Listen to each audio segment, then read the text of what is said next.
When I lifted the phone to ask my son Daniel when the wedding would be, my daughter-in-law Olivia met my eyes with a cold, deliberate smile and said, "Oh, we got married yesterday. We only invited special people." Those words struck me like a bucket of icy water. Special people. For 3 long years, I had been the one paying their monthly rent of $500, furnishing every corner of their apartment, and stocking their fridge when they had nothing to eat. Yet I was not considered special. I stood there in the living room of my own home, gripping the phone as though it weighed 1,000 pounds, watching Daniel avoid looking at me while Olivia stretched out comfortably on the sofa I had bought for them. The pale pink dress I had chosen for her wedding hung useless in my closet, along with the new shoes and the illusion that I'd be part of the most important day of my only son's life. I had spent $200 on that dress, imagining how proud I'd look in Daniel's wedding photos in which I would never appear. For weeks, I had meticulously planned every detail. I had saved up to give them $1,000 as a wedding gift. I had called my sister Diana in Chicago to share the happy news. I had scrubbed my house from top to bottom, thinking they might come over to celebrate with me after the ceremony. All of that collapsed in an instant with those 4 poisonous words, "Only special people." Daniel finally lifted his eyes and muttered in a tone that sounded rehearsed, "Mom." It was something very small, just us and the witnesses, but I knew he was lying. I had seen the photos online. I saw Olivia's parents smiling proudly next to the couple. I saw her siblings raising champagne glasses in a toast. I saw Olivia's white gown, the one I had partially paid for with the $800 I'd given her the month before for her personal expenses. I saw everything I was never meant to see. A week later, exactly 7 days after that humiliation, Olivia called me again. But this time her voice was nothing like before. She no longer sounded self-assured. Now she sounded desperate, almost begging. "Margaret, the rent is overdue," she said. "The landlord is pressuring us if we don't pay this week. He'll evict us. You forgot to make the transfer."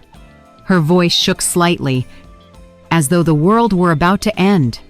I stayed silent for a moment, remembering every time I had rushed to the bank to make that payment, every time I had canceled my own plans to ensure they had a roof over their heads, every time I had lived on beans and rice so I could give them money for their wants. And now, after being excluded from the most important moment of their lives, they had the audacity to call me as if nothing had happened. "Olivia," I said, with a calmness that even surprised me. "Didn't I tell you I only help special people?" The silence on the other end was so deep, I could hear my own heartbeat. For the first time in years, it wasn't me trembling, it was her. "Margaret, I don't understand," she stammered. "We've always been special to you. You're like a second mother to me." Lies. All of it, lies wrapped in that syrupy voice she only used when she needed something.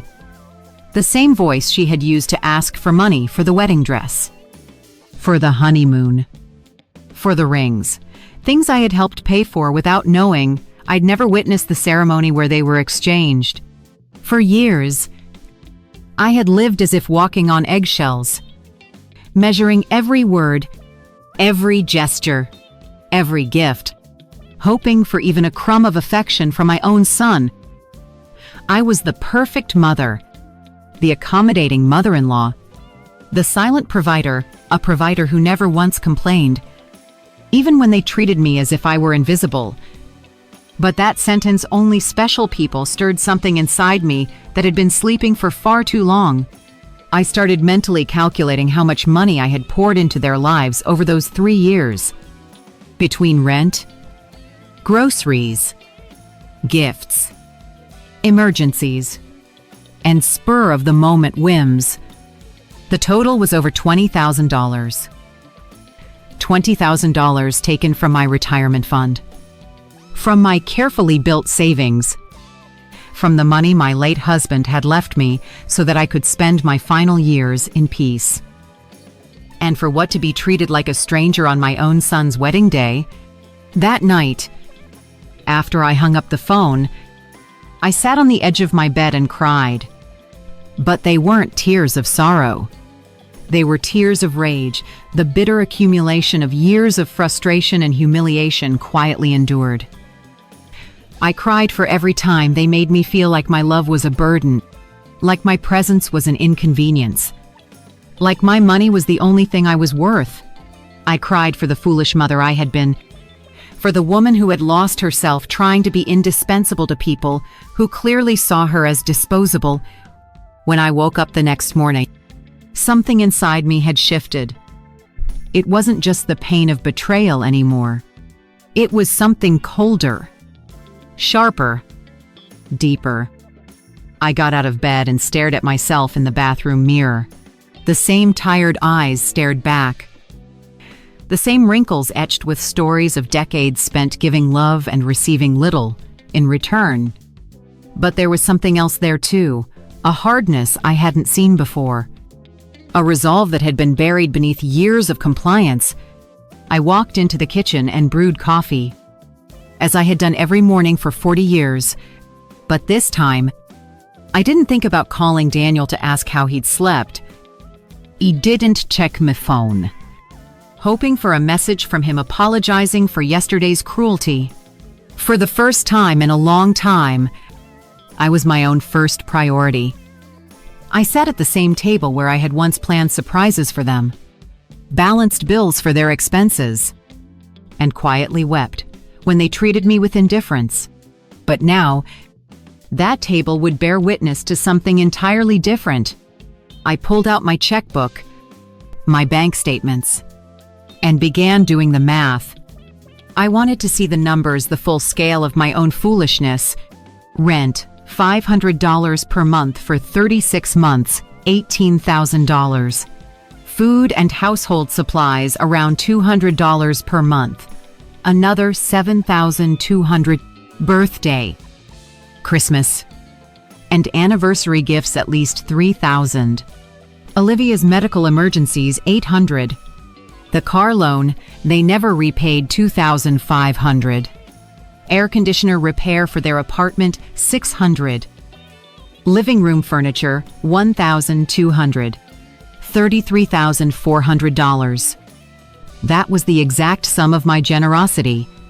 $33,400 I had drained from my husband's inheritance, from my pension, from the savings I had built up penny by penny through decades of honest work. All that money thrown away to make two fully grown adults, comfortable adults who couldn't even pretend to respect me. The phone rang, and Daniel's name flashed across the screen. Normally, my heart would have raced as I hurried to answer, desperate to hear him apologize and explain that everything had been a misunderstanding. But this time, I let it ring once, twice, 3 times. Then it stopped. I kept sipping my coffee as if nothing had happened. 10 minutes later, it rang again this time. It was Olivia. I let that call go unanswered too. Soon after, a text from Daniel arrived. Mom, please pick up. We need to talk. I deleted it without replying. At 2 o'clock in the afternoon, I decided to take a walk. I hadn't done that in months. Not without a purpose. Not without it being tied to them.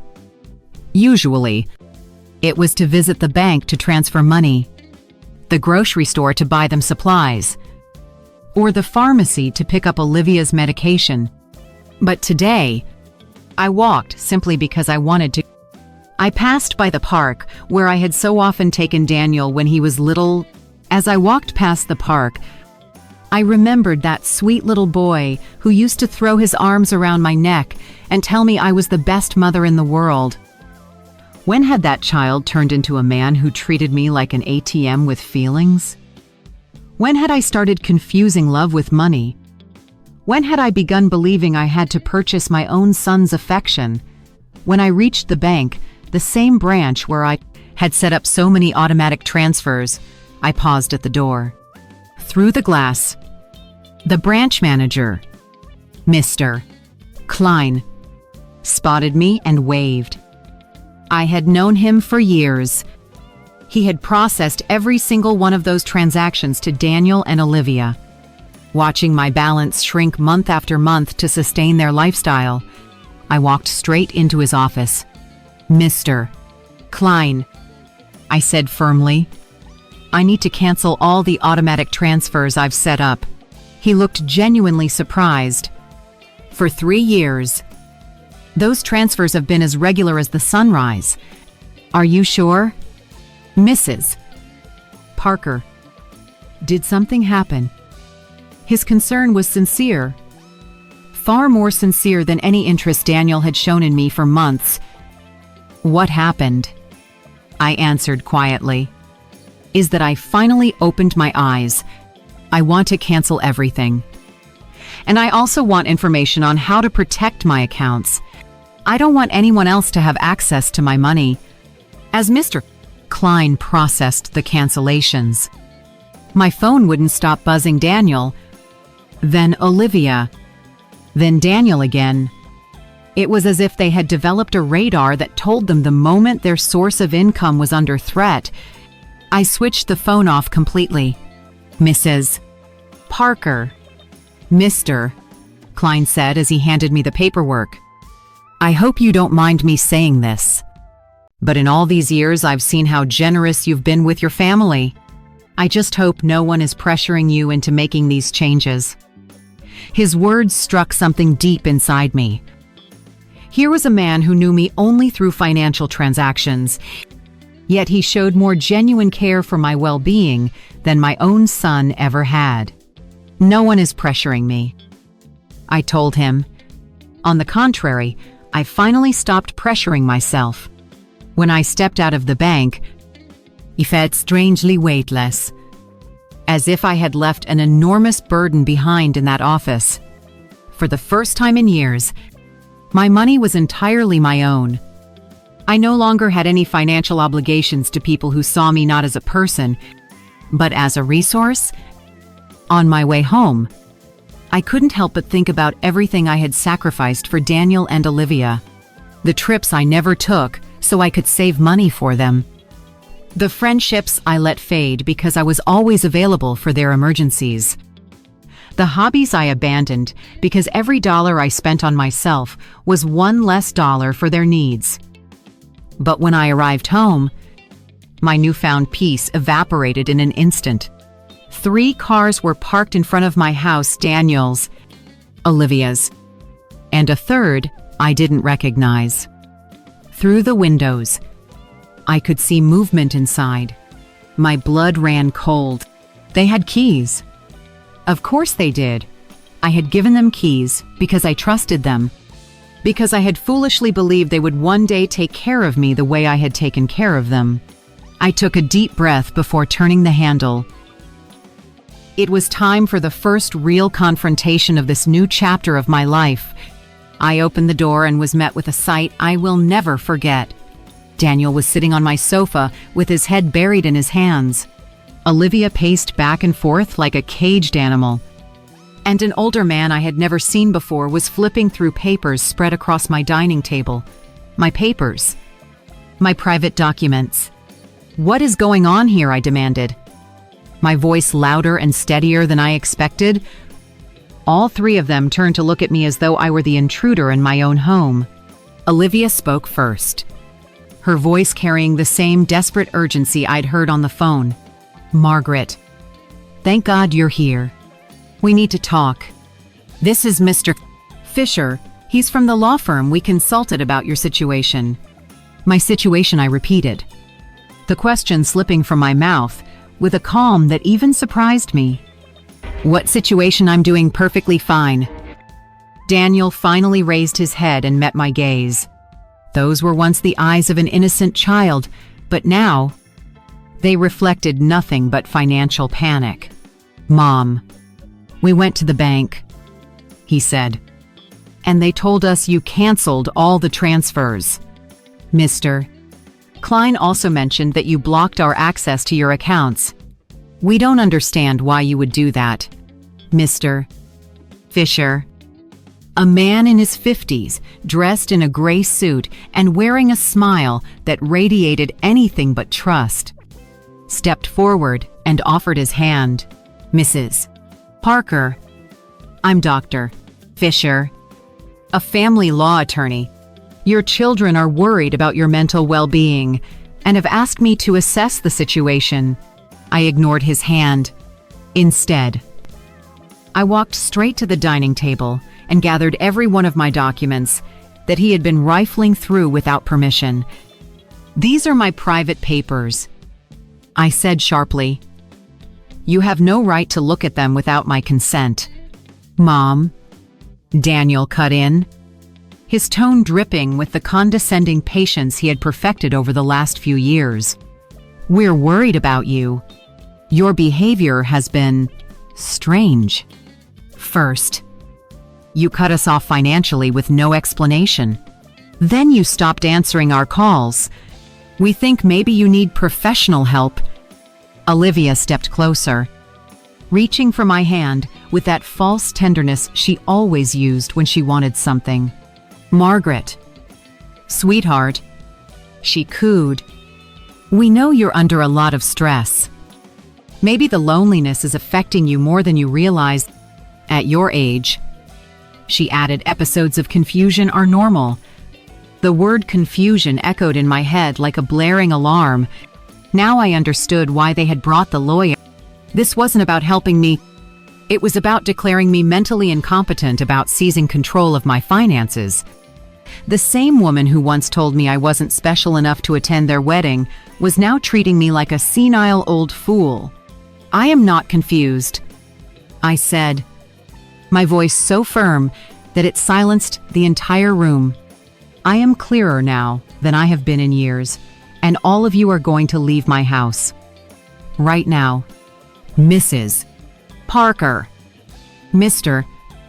Fisher interjected, his tone adopting the calm, calculated professionalism lawyers use when they want to sound reasonable.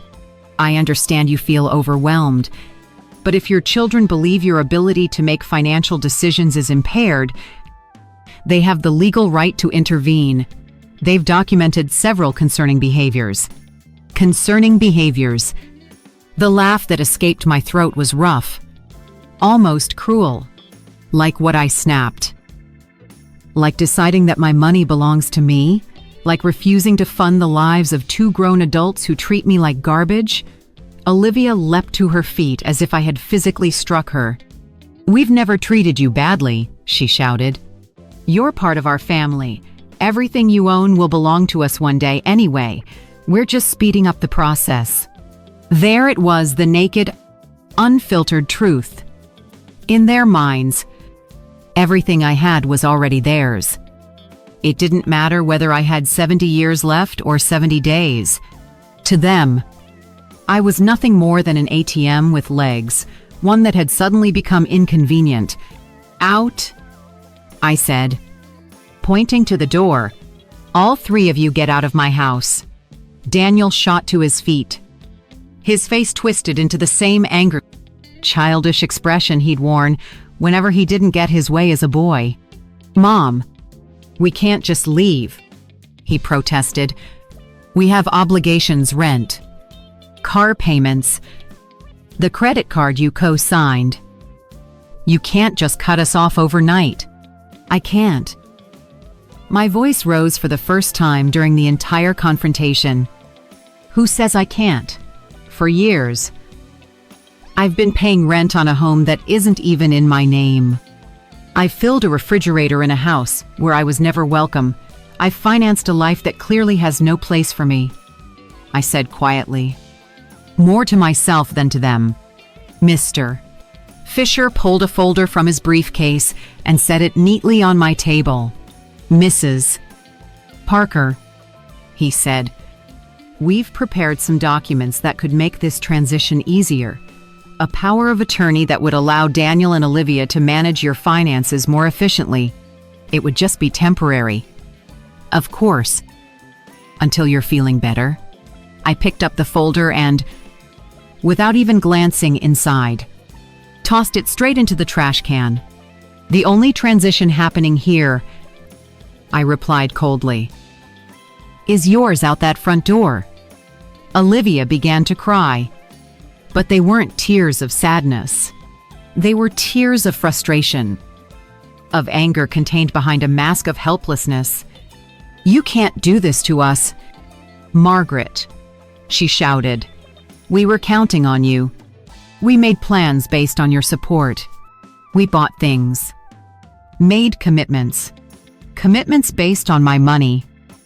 I interrupted.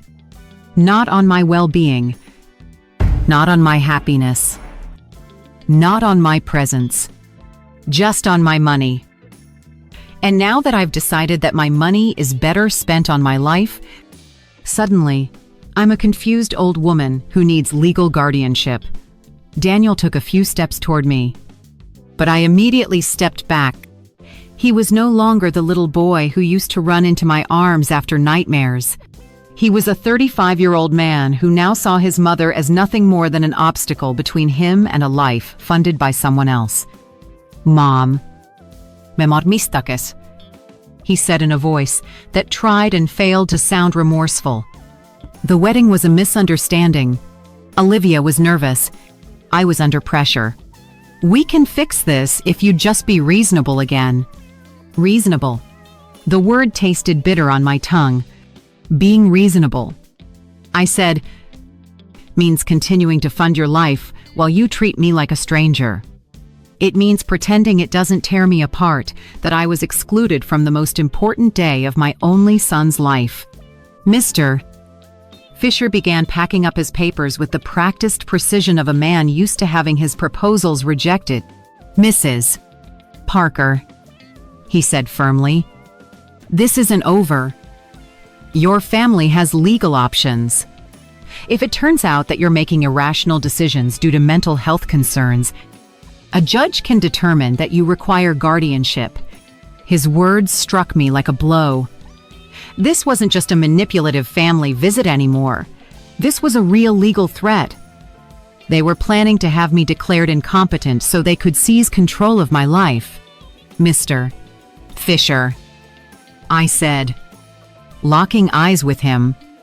I strongly suggest you do your research before you threaten a 71-year-old woman who has flawlessly managed her finances for 40 years. A woman who raised her son alone after her husband's death, who ran a household and worked honorably until retirement, and who, until last week, financially supported 2 fully capable adults. Olivia stopped crying and stared at me with a coldness that finally revealed her true nature. This isn't over, Margaret, she hissed. We have rights and lawyers too. Perfect, I said with a shrug. Hire as many as you like. With your money.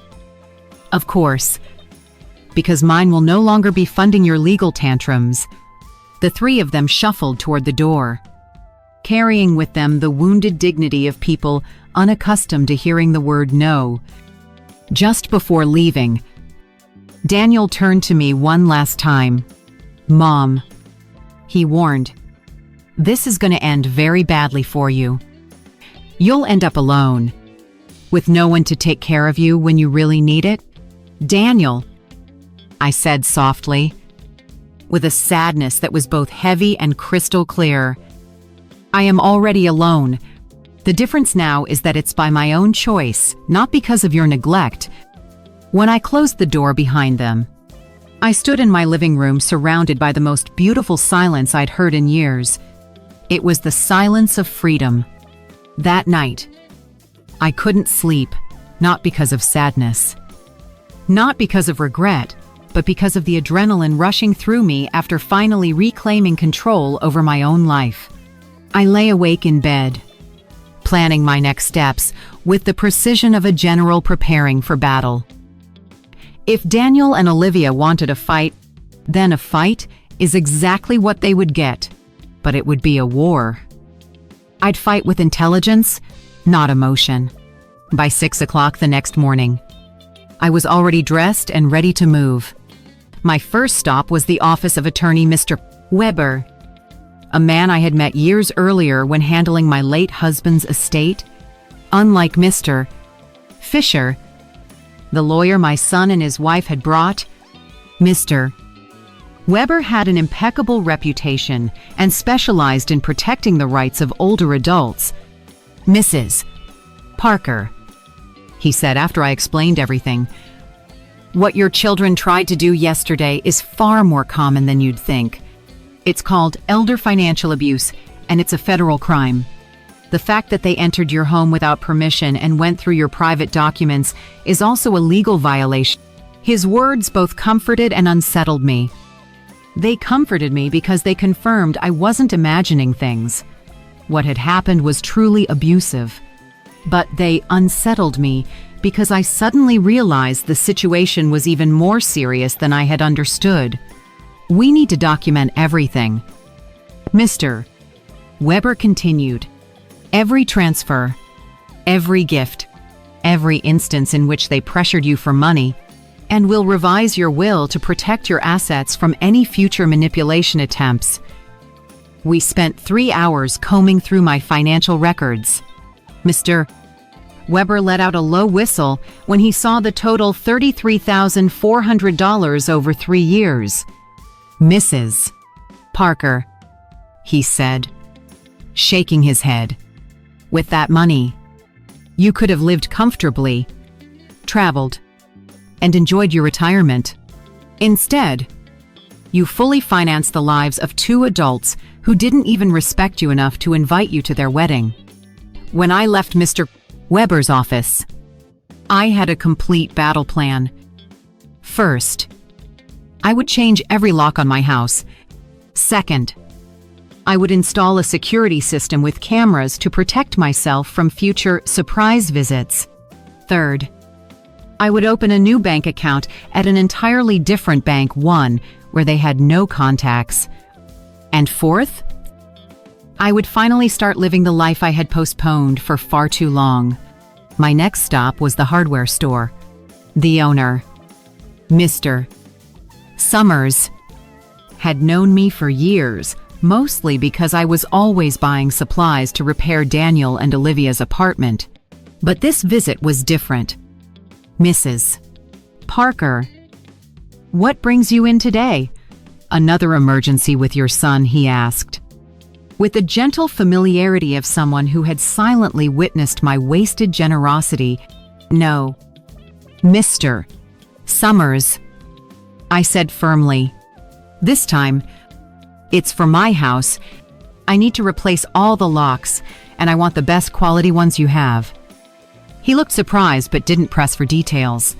While I was choosing the locks, his son Ethan, who happened to install security systems, came into the store.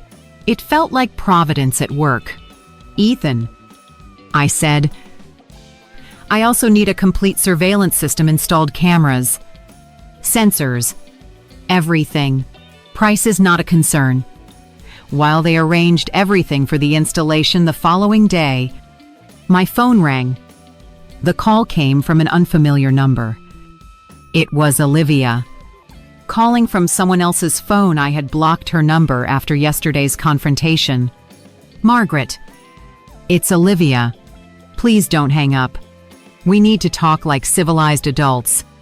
"Go ahead," I replied dryly.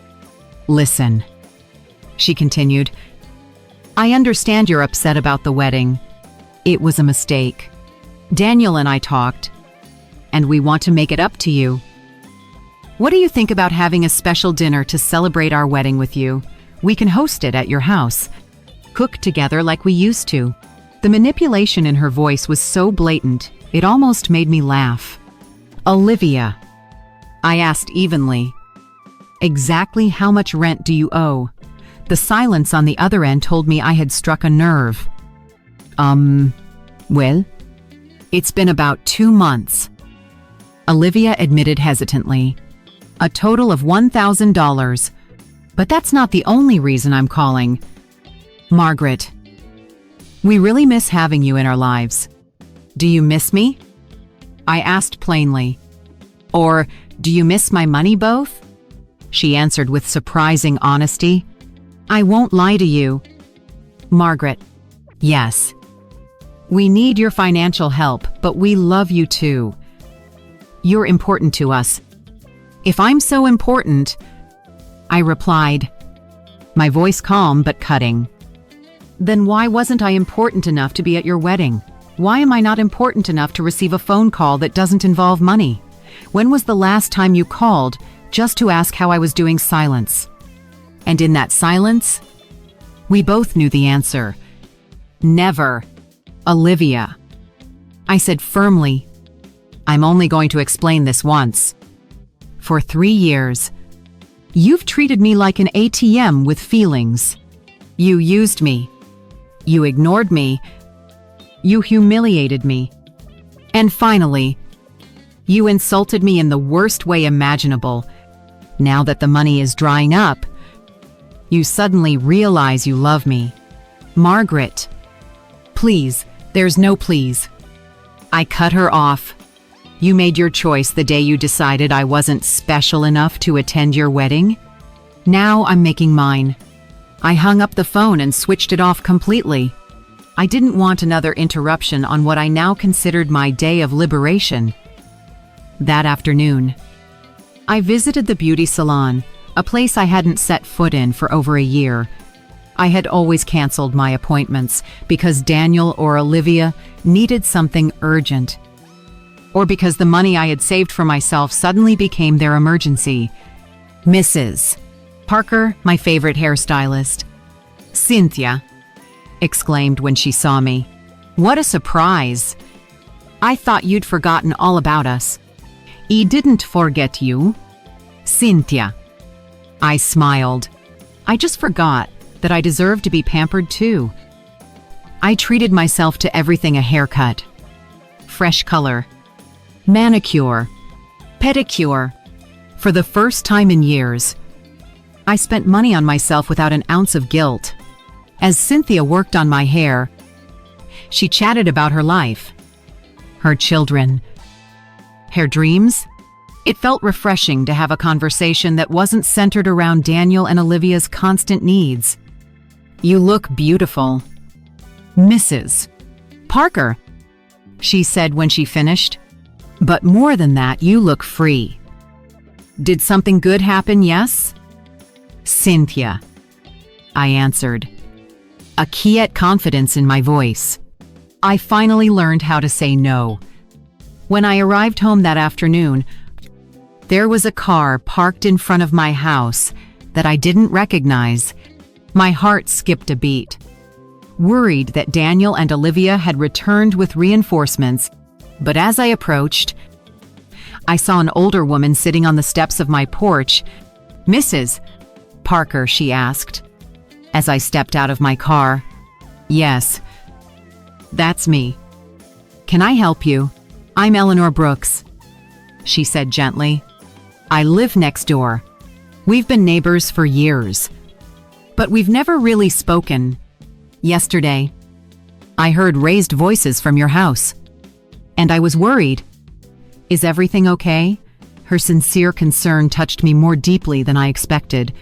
Here was a near stranger showing more care for my well-being than my own son ever had. Come in, Mrs. Brooks, I said warmly. Let me make you some coffee, and I'll tell you a story you won't believe. While I prepared the coffee, I told her everything. The wedding, the money, the manipulation, the confrontation. Eleanor listened without interrupting, only nodding now and then. And when I finished, her eyes were glistening with tears. Mrs. Parker, she said softly, you did the right thing. I went through something similar with my daughter 5 years ago. I also believed it was my duty to finance her adult life. I also believed she wouldn't love me if I stopped giving her money. What happened? I asked. I cut off the money, she said, when I realized she only called me when she needed something. At first, it was terrible. They threatened me. Eleanor continued. They tried emotional blackmail, made me feel guilty, pulled every manipulative trick in the book. But after 6 months, my daughter called, and this time, it was a real apology. Now we have a genuine relationship. One built on love, not money. Her words gave me hope and reassured me that I had made the right decision. Do you think Daniel and Olivia will ever understand? I asked. Maybe they will, she replied honestly. Maybe they won't, but that's no longer your responsibility. Mrs. Parker, your responsibility now is to live your life. That night, for the first time in 3 years, I went to bed without worrying about whether Daniel and Olivia had enough money for rent, groceries, or their endless whims. I went to bed thinking about myself, my plans, my future, and I slept better than I had in years. The next morning, Ethan and Mr. Summers arrived promptly at 8 o'clock to change the locks and install the new security system. While they worked, my phone wouldn't stop buzzing with calls from unknown numbers. Olivia was still trying to reach me from different phones, but I had developed a new skill, completely ignoring anything that didn't serve my peace. Mrs. Parker, Ethan said as he mounted the final camera. This system will give you complete peace of mind. You'll be able to see who's at your door right from your phone, even when you're not home. And if anyone enters without permission, the police will be alerted automatically. The irony wasn't lost on me. I was installing a security system to protect myself from my own son. But strangely, it didn't sting like it once would have. It was simply a practical step to preserve my newfound peace. While they finished up, I decided to do something I hadn't done in years, call my sister Diana in Chicago. We had drifted apart over time because every conversation had turned into me bragging about Daniel and Olivia's successes, about how much money I had spent on them, about how proud I was to help. I now realized those conversations had been nothing more than financial reports disguised as family updates. Margaret, Diana exclaimed, surprised when she answered. How are you? Sister, we haven't spoken in months. I'm good. Diana, I said, smiling to myself. Better than good. I'm calling to tell you that I've finally come to my senses. I told her everything from the beginning, the secret wedding, the humiliation, the visit with the lawyer, my decision to cut off the financial support. Diana listened in silence, and when I finished, her response surprised me. Margaret, it's about time, she said firmly. Every time we spoke, it broke my heart to hear you boast about how much money you'd given them. As if love could be measured in dollars. I always wanted to tell you something, but I didn't know how. What did you want to tell me? I asked. That Daniel never spoke lovingly about you when I saw him at family gatherings. She admitted. It was always, my mom helped me with this, or my mom bought me that, but never, I miss my mom, or I love my mom. It was like you were a service provider, not a person. Her words stung. But it was a necessary pain, the kind that hurts like a doctor cleaning an infected wound. It hurts, but it's part of healing. You know what else I noticed? Diana continued. Olivia always spoke about you in the future tense. She'd say things like, when Margaret is gone, we'll remodel her house. Or when we inherit, we'll invest in the business. As if they were just waiting for you to die so they could finally live. That revelation hit me like a bucket of ice water. They hadn't just seen me as an ATM, They saw me as a temporary obstacle standing between them and their money. While I was exhausting myself trying to make them happy, they were planning a future that didn't include me at all. After hanging up with Diana, I sat in my kitchen, trying to process everything. 35 years of raising my son alone after my husband's death, a lifetime of marriage to a man who had truly loved me, and 3 years of financing 2 adults who saw me as nothing more than a $100,000 obstacle in their way. The doorbell rang, and when I checked my new security cameras, I saw it was Eleanor. Holding a mug in her hands, I opened the door, and she handed me a cup of freshly brewed coffee. "I thought you might like some company after everything you told me yesterday," she said with that genuine smile I had already come to cherish. We sat together in my living room, and Eleanor shared more about her own experience. "My daughter said the exact same things to me that Olivia says to you," she explained. "You're like a second mom to me. We're special to you. Everything will be ours one day anyway." Those are scripted lines. Mrs. Parker, straight out of the Emotional Manipulation Handbook. "Do you think such a handbook actually exists?" I asked, half joking. "Not officially." She laughed. "But it sure seems like everyone's reading from the same book." Chapter 1. Make her feel indispensable. Chapter 2. Create endless financial emergencies. Chapter 3. If she resists. Question her mental health. We both laughed, but it was a bitter, heavy kind of laugh. It was both absurd and heartbreaking to recognize such predictable patterns in our own children's behavior. "Did you ever feel guilty after cutting off the money?" I asked her. "Every single day for the first 3 months," she admitted honestly. "But then I started to see the results. My daughter had to get a second job. Her husband stopped playing golf every weekend and started looking for extra work. They learned to live within their means.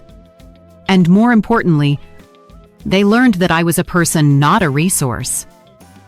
That afternoon, I decided to do something I had been postponing for years: visit my husband's grave.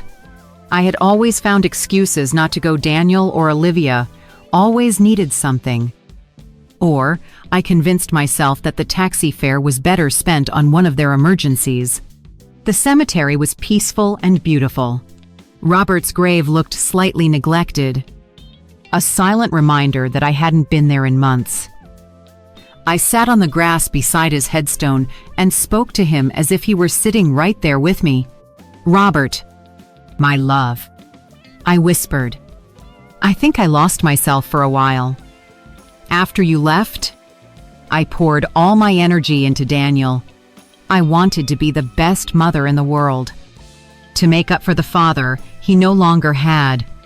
But I think, in the process, I forgot who I was." A gentle breeze brushed against my face, and for a brief moment, I felt as though he were listening. "Our son has become someone I don't recognize," I continued. "Or maybe he was always this way, and I just refused to see it. His wife, well, you know how she is. And the money you left me so I could live peacefully, I spent it on them. But not anymore. My love, I've learned my lesson."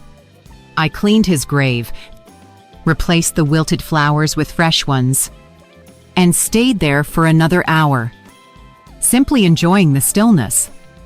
For the first time in years, I wasn't in a rush to get home to solve one of Daniel and Olivia's endless crises. When I returned home, my heart began to race. 3 cars were parked outside my house again.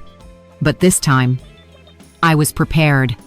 The cameras showed Daniel, Olivia, and 2 people I didn't recognize. They were agitated, gesturing animatedly and pointing toward my house. I didn't get out of the car. Instead, I called Mr. Weber. Melaver. Mr. Weber. "They're here again," I said calmly. "And this time, they've brought more people." "What should I do? Stay in the car?" "Mrs. Parker," he instructed. "I'll be there immediately, and I'll call the police." After our conversation yesterday, I filed for a temporary restraining order. They are not legally allowed to be on your property. Within minutes, Mr. Weber arrived, followed closely by 2 police patrol cars. I watched from my seat as the officers spoke with Daniel and Olivia. I saw my son gesturing angrily, saw Olivia crying yet again, but this time, her tears stirred nothing inside me. One of the officers approached my car. "Ma'am," he said gently, "you can get out safely now. Your visitors will be leaving immediately," the police officer said. As I stepped out of the car, Daniel shouted at me from across the street, "Mom, this is ridiculous. We're your family. You can't call the police on your own son." "Daniel," I replied with a calm that even surprised me. "Family doesn't threaten to have their mother declared mentally incompetent.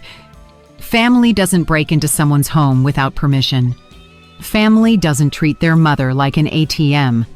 From the other side of the street, Olivia screamed, her face twisted with anger. "You're going to pay us everything you owe us. We have bills you co-signed for. You can't just abandon us like this, Mr." Weber immediately stepped in. "Mrs. Brooks," he said firmly, "any further communication must go through my office, and I strongly suggest you consult with an attorney before making any more collection threats, because my client has full documentation of every payment she voluntarily made over the past 3 years." I stood silently as they climbed into their cars and drove off defeated, but clearly not done. I knew this wasn't the end of it, but for the first time since this nightmare had begun, I felt confident. I had professional support. I had emotional backing from Eleanor. And most importantly, I had clarity. Clarity about what was right and what was wrong. That evening, Eleanor invited me over for dinner. I met her daughter, who was visiting. And for the first time in a long time, I saw with my own eyes what a healthy family dynamic looked like. They spoke to each other with kindness and respect. They asked genuine questions about one another's lives. They laughed together. And not once did her daughter ask for money. I wanted that with Daniel, too. I confessed to Eleanor after her daughter left, "And maybe you'll get it someday," she said gently. "But first, he has to learn that you are a person who deserves respect, not just a source of income." For the first time in weeks, I went to bed feeling hopeful about the future. The following days were strangely peaceful. The cameras showed Daniel and Olivia driving past my house several times a day, sometimes slowly, sometimes parking outside for a few minutes, but never getting out. It was as if they were studying my routine, waiting for the perfect moment to make their next move. Mr. Weber had advised me to document every single visit, so I kept a meticulous log of dates and times. "Their persistence will work in our favor," he had told me. "Each time they show up after being told not to, it strengthens our case for a permanent restraining order." On Friday morning, I was quietly eating breakfast when the doorbell rang. The camera showed a well-dressed young woman holding a folder and wearing a professional smile. I didn't recognize her, but something about her posture told me this wasn't a casual visit. "Good morning, Mrs. Margaret Parker," she said politely as I opened the door. "I'm a social investigator from the Office of Senior Services. We've received a report that you may be in an at-risk situation, and we need to conduct a wellness check." My blood ran cold. Daniel and Olivia had escalated the situation. It was no longer just about threats from private lawyers. Now they had involved the government. "May I see your identification?" I asked, forcing myself to stay calm. "Of course," she replied, producing an official-looking ID. "My name is Mrs. Schmidt," she said. "May I come in and speak with you?" I allowed her inside, knowing that refusing might only make things worse for my case. Mrs. Schmidt sat down in my living room and pulled a form from her folder. "Mrs. Parker," she began, "we've received reports that you've recently made significant changes to your financial behavior, that you've cut off contact with your family, and that you've exhibited signs of paranoia by installing unnecessary security systems. We were also informed that you have refused both medical and legal assistance from your loved ones." Every word on that report had been carefully chosen to paint me as a mentally unstable old woman. And I recognized Olivia's touch immediately. She had always been gifted at twisting language to get what she wanted. "Miss Schmidt," I said, summoning every ounce of dignity I had left, "I would like to call my attorney before answering any of your questions." "Ma'am," she replied smoothly, "this is not a legal interrogation. It's just a wellness check. If you have nothing to hide, speaking with me shouldn't be a problem." That phrase, "if you have nothing to hide," made my blood boil. It was the same manipulative logic abusers used to justify invading someone's privacy. If you're innocent, you shouldn't mind being violated. "Miss," I said firmly, "I am calling my lawyer. You can either wait here or come back another day, but I will not answer a single question without legal representation present." I called Mr. Weber, and true to his word, he arrived within 20 minutes. The moment he walked in and saw the social worker, his expression hardened. "Miss Schmidt," he said after examining her credentials, "I hope you have a court order authorizing this visit, because my client is under legal representation, and any unauthorized investigation would constitute harassment." "Sir," Mrs. Schmidt replied, noticeably less confident than before. "We received reports from concerned family members about the lady's well-being. It's our duty to investigate." "What family, Mr. Weber?" shot back dryly. "The same family that tried to pressure her into signing a power of attorney without legal counsel. The same family that broke into her home without permission and rifled through her private documents. The same family that excluded her from important life events while living off her money, Mr. Weber reached into his briefcase and pulled out a folder, placing it firmly on the table. "Here," he said. "I have comprehensive documentation of my client's financial and emotional abuse. $33,400 taken from her accounts over 3 years. Systematic social exclusion. Emotional blackmail. If anyone here needs to be investigated, it's not my client." Mrs. Schmidt leafed through the documents, her expression shifting from confidence to discomfort. It was clear the version of events she had been given did not align with the reality unfolding in front of her. "Mrs. Parker," she said at last, "can you explain why you suddenly stopped providing financial support to your son? Because I finally understood that they were using me?" I replied simply, "Because I realized that to them, I wasn't a mother, I was a bank account. Because I was tired of financing the lives of people who viewed me as an obstacle. But don't you feel it's your responsibility to help your family?" She pressed. That question infuriated me. "Miss Schmidt," I said sharply, "my responsibility as a mother was to raise my son until he was 18, to educate him and give him the tools to become an independent adult. My son is 35, married, and perfectly capable of supporting himself. Funding his lifestyle is not my responsibility. It is my choice, and I have chosen not to do it anymore." Mr. Weber stepped in again. Miss Schmidt, would you consider it normal for a 35-year-old man to be unable to pay his own rent without assistance from his 71-year-old mother, Mrs.? Schmidt didn't answer right away. I could see the wheels turning as she reevaluated the situation. Mrs. Parker, she asked after a moment, do you manage your own finances entirely? Yes, I answered. I can show you my bank statements, investment records, and tax returns. Everything is current and perfectly in order. Do you live independently? As you can see, my home is clean. I take care of myself physically. I drive my own car. I maintain healthy social relationships with my neighbors. Do you take any medication? Just vitamins and the occasional aspirin, I replied. I have no medical conditions that require medication. Mr.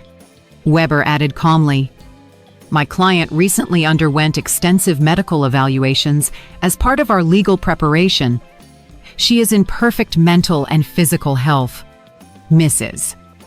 Schmidt closed her folder and stood. Mrs. Parker, she said, based on this conversation and the documentation I've reviewed, I see no evidence that you are at risk or in need of intervention. I will be closing this case. After she left, Mr. Weber and I sat in silence for several minutes. Margaret, he said finally, this is going to keep escalating. Daniel and Olivia are spending money. They don't even have to hire professionals in an attempt to have you declared incompetent. Does that mean they're desperate? I asked quietly.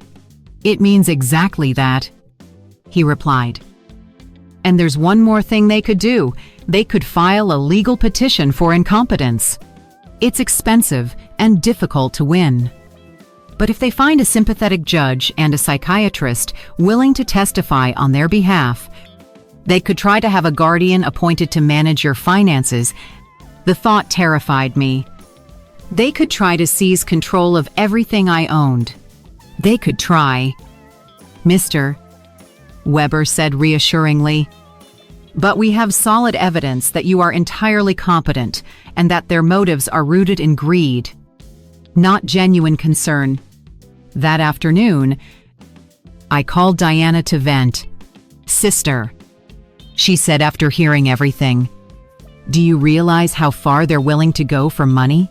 They're risking their family relationships, spending money on lawyers and doctors, and destroying their own reputations, all just to regain access to your bank account. Her words made me pause. Daniel and Olivia had shown me their true selves completely.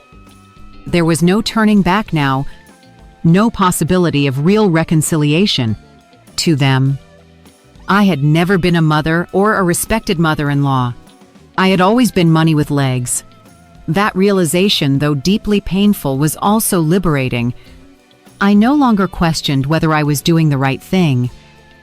I no longer felt guilt for protecting myself. They had proven with their actions that my emotional and physical well-being meant nothing to them compared to my money.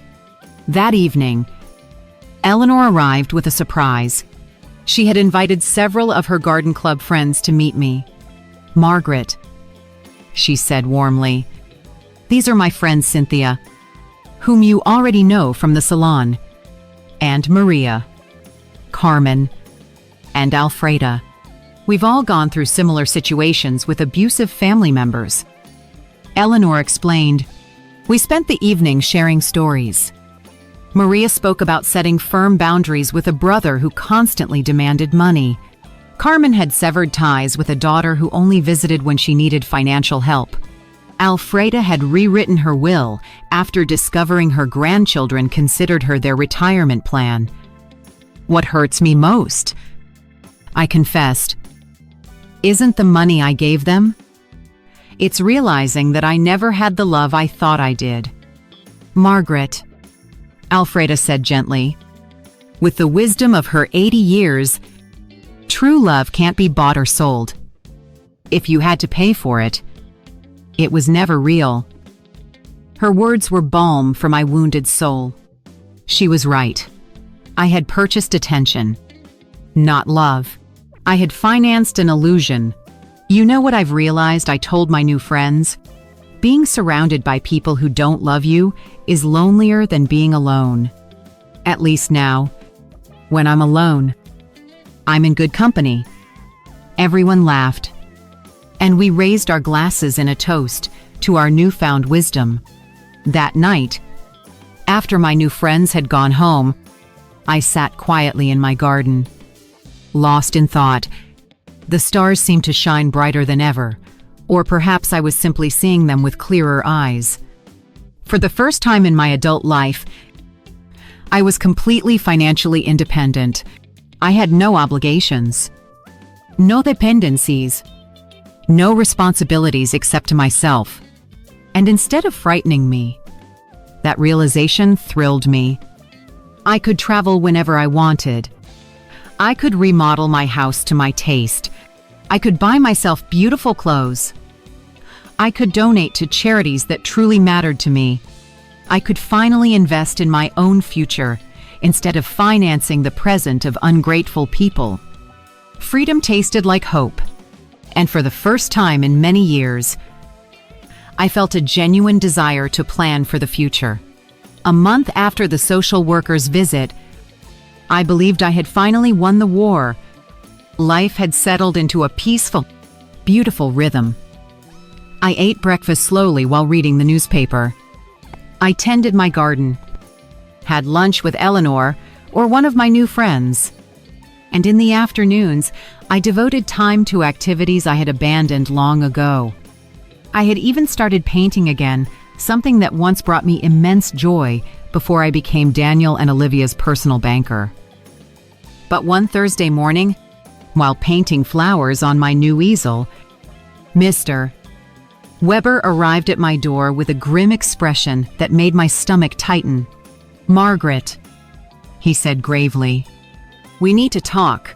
Daniel and Olivia have filed a formal lawsuit for mental incompetence in family court."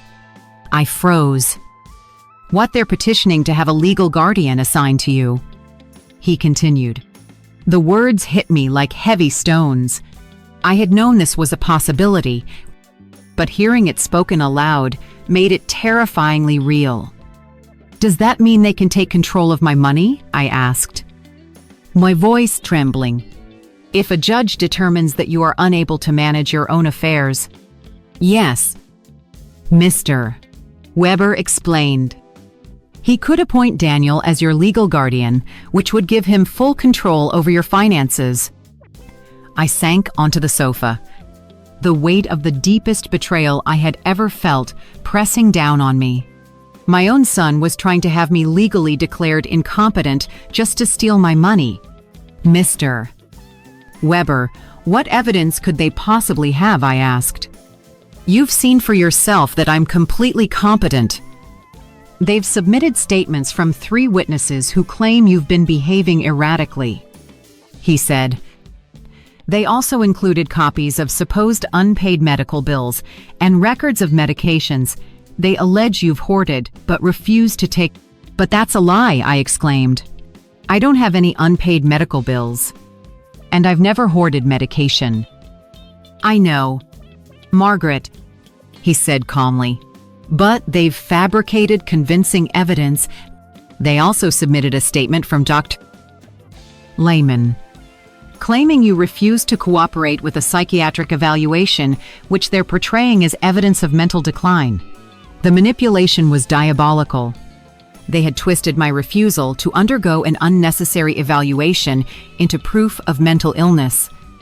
They had turned my instinct to protect myself from them into evidence that I needed protection. "Who were the 3 witnesses?" I demanded. Mr. Weber flipped through his documents. "Olivia, of course, a neighbor named Mr. Davis, and someone claiming to be your pharmacist, Mr. Green." "Mr. Davis," I muttered. "Of course, the man across the street who's always angry because my friends sometimes park in front of his house." But the pharmacist, that shocked me. Mr. Green was my pharmacist. But I couldn't imagine what he had against me. I need to speak with Mr. Green. I told Mr. Weber firmly. Something doesn't add up. We went to the pharmacy together that afternoon. Mr. Green looked startled and uneasy when he saw me walk in. Mrs. Parker, he stammered. It's good to see you. How are you? Mr. Green, I asked, locking eyes with him. I was told you signed a statement saying I've been behaving erratically with my medications. His face turned red as a tomato. Mrs. Parker, Mr. Green said nervously, your daughter-in-law came in a few weeks ago asking questions about your medications. She said she was concerned because you were acting strangely. And what did you tell her, I asked. I told her the truth. He replied, that you only purchase vitamins and the occasional aspirin, and that you don't have any regular prescriptions. But she insisted that this was proof you weren't taking proper care of your health. Mr. Weber jumped in. Mr. Green, did you sign any documents? She brought me a paper stating that I was confirming Miss Parker had irregular medication purchases. He admitted, his face pale. I thought it was something for her health insurance. I had no idea it was for a lawsuit. My own pharmacist had been deceived into signing a document he didn't fully understand. Olivia's manipulation clearly knew no bounds. Mr. Green, I said firmly, I need you to write a statement explaining exactly what happened and clarifying that I have no issues with my medication. Of course. Mrs. Parker, he said, his voice heavy with remorse. I'm terribly sorry for the misunderstanding. After leaving the pharmacy, Mr. Weber and I went to confront Mr. Davis. When we knocked on his door, he greeted us with visible hostility. What do you want? He barked. Mr. Davis. Mr. Weber said calmly, I understand you signed a statement regarding my client's behavior. You're damn right I did. Davis snapped. That woman is crazy. She's been acting strange for weeks. Can you be more specific about these behaviors? Weber asked. She's installing cameras like she's in a war zone. She's got strangers coming and going all the time. And she's out there screaming at her family in the street. I realized in that moment that Davis had twisted everything out of context. The cameras had been installed for my safety. The strangers were my new friends. And the yelling, that was me defending my home from Daniel and Olivia's repeated intrusions. Mr. Davis, I said, trying to remain composed. Do you know why I installed those cameras? No, and I don't care, he replied with a sneer. To protect myself from my son and daughter-in-law, I said, who broke into my home without permission and threatened me. That's exactly what a crazy person would say, he muttered cruelly. There was no reasoning with him. His statement was based on shallow observations twisted into malicious assumptions. That evening, Mr. Weber and I sat down to map out our defense. Margaret, he said seriously, we need to schedule our own psychiatric evaluation. I have a colleague, Dr. Moore, who's an expert in assessing mental capacity. She can officially confirm that you're fully competent. What if Daniel and Olivia bribed the judge, I asked, my anxiety bubbling up. What if none of this matters because they've already decided to have me declared incompetent, Margaret? He replied gently. The legal system isn't perfect, but it isn't entirely corrupt either. We have strong evidence of your mental competence and clear proof that their motivations are financial. We will fight this. The next day, I went to my appointment with Dr. More. She was a woman in her 50s with kind but perceptive eyes. "Mrs. Parker," she said, "I'm going to ask you a series of questions and give you some tests to assess your mental capacity. Take your time and answer honestly." For 2 hours, she questioned me about my memory, reasoning skills, financial understanding, and emotional well-being. She also administered cognitive assessments, asking me to solve mathematical and logical problems. "Mrs. Parker," she said finally, reviewing her notes, "your results are well above average for your age. You are not only mentally competent, your cognitive function is excellent." "Doctor," I asked, "why do you think my family is doing this based on what you've told me and the documents I've reviewed?" She said gravely, "This appears to be a classic case of elder financial exploitation. Unfortunately, it's far more common than most people realize." I left Dr. Moore's office feeling both validated and deeply sad. The professional confirmation of my mental health was comforting, but it also made one thing painfully clear: the lawsuit was real, and now, so was the battle ahead. That afternoon, Eleanor gathered all of our garden club friends for an emergency meeting. When I explained that Daniel and Olivia were trying to have me declared incompetent, outrage filled the room. "Margaret," Maria said firmly, "we'll testify on your behalf. We've spent weeks with you. Anyone can see you're doing just fine. Better than fine." Cynthia added, "You're sharper and stronger than most 40-year-olds I know." Alfreda, with the wisdom of her 80 years, gently took my hands. "Margaret, dear, what your children are doing isn't new. For generations, greedy sons and daughters have tried to declare their parents insane just to get their hands on the money. But you have something many victims never had: documentation, legal support, and friends who will stand beside you." Her words gave me hope. I wasn't walking into this fight alone. I had an army of strong women who had witnessed my transformation with their own eyes. "You know what the saddest part is?" I said quietly. "Daniel and Olivia are willing to destroy any future chance of reconciliation, all for money. Even if I wanted to forgive them for everything up until now, there's no going back from this. Maybe that's for the best." Cynthia replied gently, "At least now you know exactly who they are, and you can act accordingly." That night, for the first time since this nightmare began, I allowed myself to truly cry, but these weren't tears of sadness. They were tears of grief. I was saying goodbye to the son I thought I knew, to the dream of a loving family, and to the illusion that unconditional love had ever been returned. Yet beneath the grief, something new was born. An ironclad determination not to let them strip me of more than my money, not my dignity, not my freedom. The war had officially begun, and I was ready to fight. 3 veckor later, the day of the trial arrived.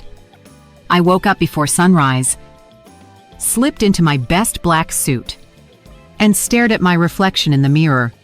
My eyes were steady, filled with a strength I had never felt before. Today wasn't just about proving I was of sound mind. It was about defending my dignity, my right to live free from abuse, and my worth beyond a bank account. Mr. Weber arrived at 7 to review our final strategy. "Margaret," he reminded me, "the burden of proof is on them. They have to prove you're incompetent. We only have to show that you're not." "And if the judge is biased?" I asked. Unable to silence the fear in my chest, "Judge Miller is known for being fair," he reassured me. "I've researched his past cases. He doesn't automatically side with families. His record shows he truly cares about protecting the rights of the elderly." We arrived at the courthouse at 9 o'clock sharp. In the hallway, I saw Daniel in a brand new suit, no doubt purchased just for this day, and Olivia dressed head to toe in black. As if attending a funeral, perhaps she was the funeral of whatever remained of our family bond. When our eyes met, Daniel looked away quickly. Olivia, however, stared straight into my eyes with a coldness that told me everything to her. This was nothing more than a business transaction. Their attorney was an older, impeccably dressed man with the quiet arrogance of someone who had won many cases like this before. As he began his opening statement, his strategy became obvious. He intended to paint me as a confused, fragile old woman, manipulated by strangers and estranged from a loving family. "Your Honor," he said solemnly, "Mrs. Margaret Parker has exhibited a clear mental decline in recent months. Her behavior shows a complete withdrawal of all financial support from her family without any rational explanation," their lawyer declared, his tone dripping with false concern. "She has installed unnecessary security systems due to paranoia and has cut herself off from her loved ones under the influence of neighbors and attorneys who are clearly exploiting her vulnerable state." Every single word had been meticulously crafted to twist my newfound independence into a sign of dementia and to paint my hard-earned freedom as evidence of manipulation. Then they began calling their witnesses. Olivia was first, and her performance could have won an Academy Award. She wept dramatically as she told the court how much I had supposedly changed, how I had become hostile, paranoid, and isolated from the family that loved me so deeply. "Your Honor," she said in a trembling voice, "Margaret has always been like a second mother to me. Watching her mental decline has been heartbreaking. We just want her to receive the care she needs." It was all lies, lies carefully wrapped in convincing tears. But once Mr. Weber began his cross-examination, the holes in her story started to show. "Mrs. Schuster," he began calmly, "can you tell the court the last time you called my client without asking for money?" Olivia hesitated. "Well, we always talked about many things. Can you provide a specific date?" I don't remember exact dates. "Is it true that you and your husband were married without inviting my client? It was a very small ceremony," she muttered. "And is it also true that when my client asked about the wedding, you told her you had only invited special people?" Olivia's face flushed, crimson. Those words were taken out of context. "What? Then, Mr. Weber pressed, would be the appropriate context for telling your mother-in-law that she isn't a special person?" She had no convincing reply. Next, it was Daniel's turn. Watching him stand in the witness box, swearing to tell the truth while preparing to lie about my mental state, was one of the most painful experiences of my life. This was the boy I had raised on my own, the one I had devoted my entire existence to. "My mom has always been very generous with us," he testified. "But recently, she's become erratic and irrational. We believe she's being manipulated by people who are taking advantage of her." When Mr. Weber cross-examined him, Daniel's carefully constructed mask slipped completely. "Mr. Parker," he asked, "how much money have you received from your mother over the past 3 years? I don't know the exact amount. Would $33,400 sound about right, maybe?" "She's always been generous." "And how many times have you visited your mother without asking for money?" The silence that followed was deafening. "Is it true that you and your wife entered my client's home without permission and went through her private documents? We were worried about her." Daniel muttered.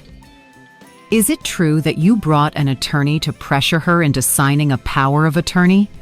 We just wanted to help her manage her finances." "Do you?" A 35-year-old man, Need your 71-year-old mother to pay your rent." Daniel had no dignified response. Mr. Davis then testified about my so-called erratic behavior. But under questioning, he admitted he had never spoken to me directly, that his entire testimony was based on surface-level assumptions. Dr. Lehman followed, insisting that my refusal to undergo a psychiatric evaluation was proof of mental decline. But Mr. Weber promptly submitted documentation of my thorough evaluation by more evidence that completely dismantled Lehman's claims. Finally, it was our turn to present our case. Mr. Weber called Mr.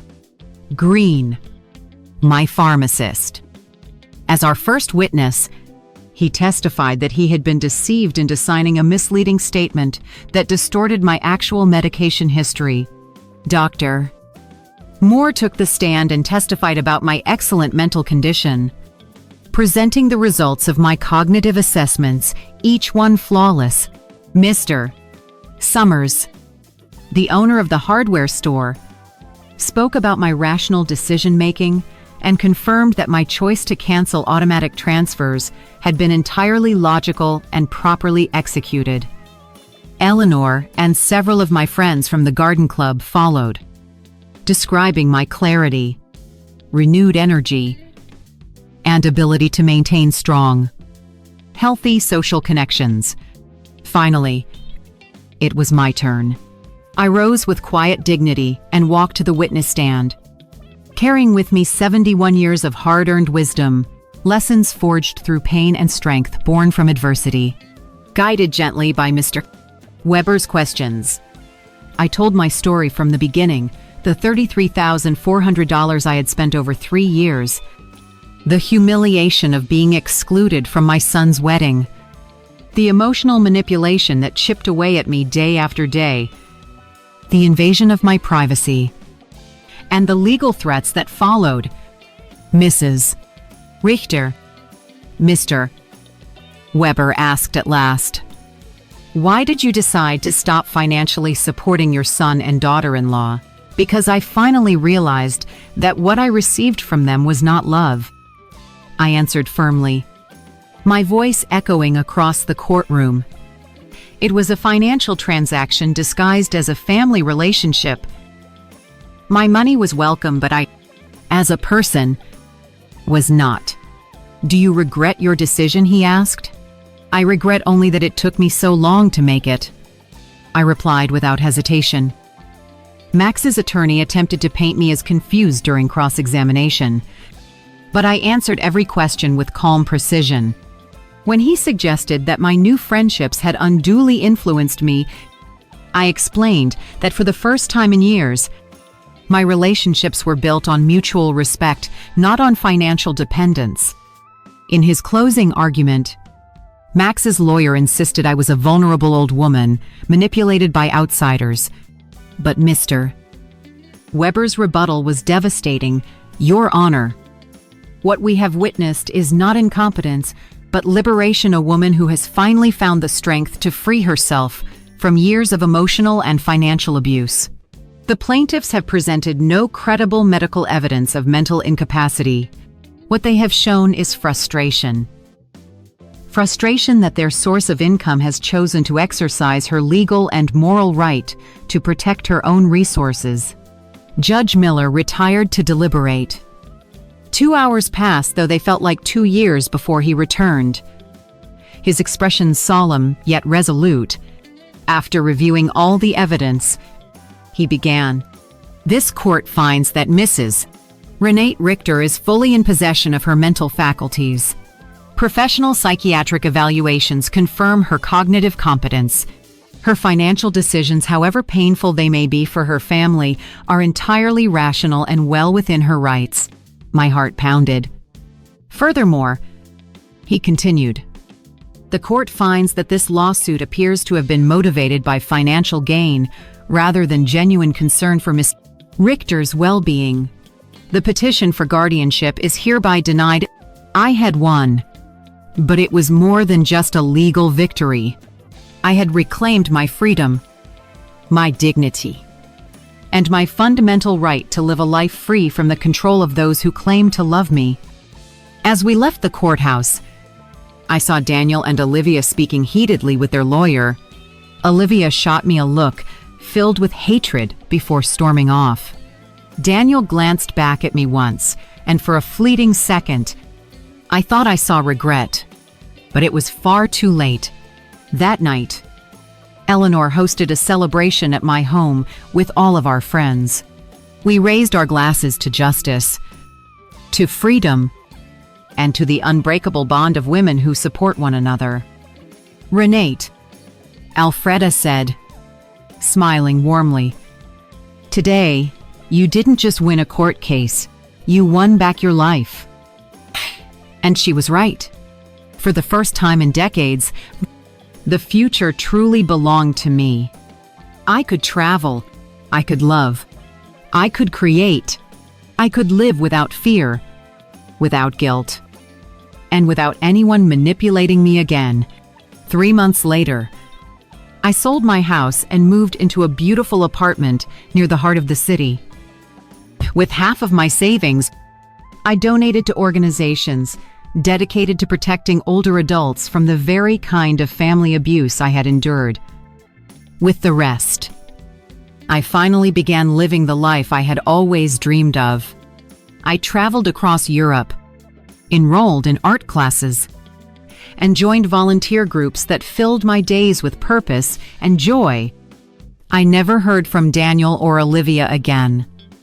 Through mutual acquaintances, I learned that they'd been forced to downsize into a smaller apartment, and that Olivia had taken a job, her first in many years. Perhaps adversity would teach them the lessons my generosity never could: the value of honest work and the dignity of independence. Some nights, as I stand on the balcony of my new home, gazing up at the stars, I think of the woman I used to be just 1 year ago, anxious, manipulated, convinced that love had to be bought. That woman no longer exists. In her place stands someone who has embraced a fundamental truth: real love has no price, and freedom is worth any cost.